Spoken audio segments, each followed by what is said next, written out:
বিসমিল্লাহিররহমানিররহিম। আসসালামু আলাইকুম ওয়া রাহমাতুল্লাহি ওয়া বারাকাতুহু। আশা করি যে যেখান থেকে দেখতেছেন সবাই ভালো আছেন। আমি আলহামদুলিল্লাহ আপনাদের দয়ায় ভালো আছি। আসুন আমরা দেখে নেই সিলিং ফ্যানের টিউটোরিয়াল। দোকান থেকে কিনে এনে ফ্যানের সাথে কিভাবে পাখাগুলো লাগাইতে হয়। প্রথমে আমরা স্ক্রুগুলো খুলে নেব। তার আগে আমাদের একটু মনোযোগ দিয়ে এই কাজটা করতে হবে, যাতে ফ্যানে কোনো ধরনের স্পট না পড়ে। আমরা যখন ফ্যানগুলো বক্স থেকে খুলব, তার আগে আমরা একটা কাগজ রেখে দেব ফ্যানের নিচে দেওয়ার জন্য, যাতে করে ফ্যানের স্ক্রু খোলার সময়টাতে আমাদের ফ্যানে কোনো ধরনের স্পট না পড়ে। এই দিকটা একটু খেয়াল করলে আমাদের ফ্যান যেভাবে আমরা কিনে আনবো দোকান থেকে ঠিক তেমনই থাকবে, কোনো ধরনের স্পট পড়বে না। যদি আমাদের বাসার মধ্যে কাগজ না থাকে তাহলে একটা নিউজ পেপার রেখে দিলেই হবে।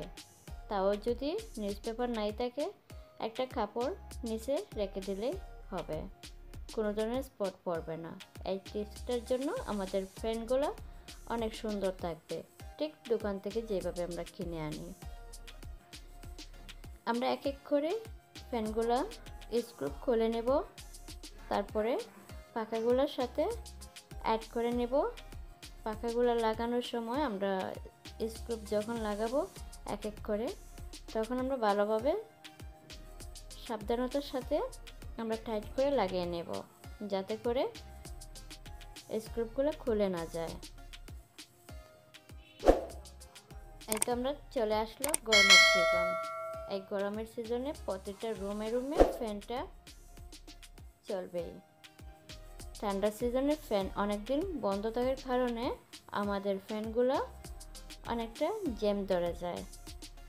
কিন্তু আমরা যদি সাবধানতার সাথে আমরা যদি ফ্যানের প্রতিটা স্ক্রু আমরা চেক করে নিই ভালোভাবে, তাহলে আমাদের দুর্ঘটনা থেকে আমরা বেঁচে যেতে পারি।